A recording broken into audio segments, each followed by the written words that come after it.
Welcome to a special Labor Day edition, Labor Day week, if you will, edition of Judging Freedom.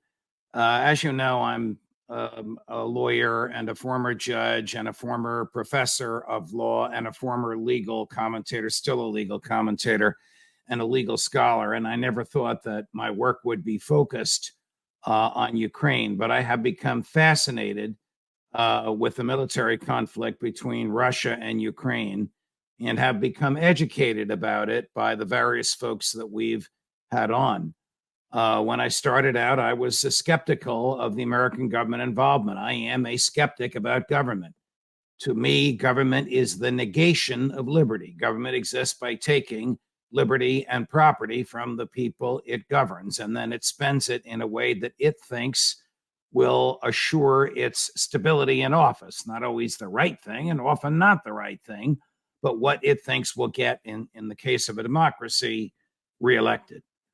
Joe Biden has spent a lot of money, and the Congress, of course, has authorized this in Ukraine.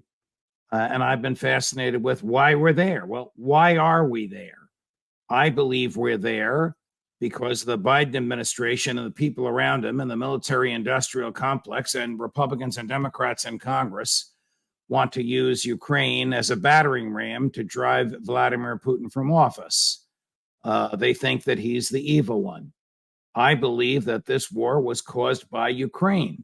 Ukraine has been shelling its own people, or had been shelling its own people for 8 years. Ukraine government killing Ukraine people.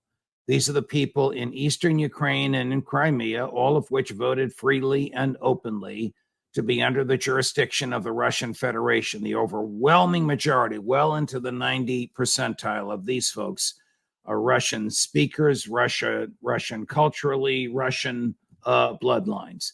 Granted, the area has gone back and forth for hundreds of years, but this part of the world geography has been Russian since the 1760s, since before the United States was a free country.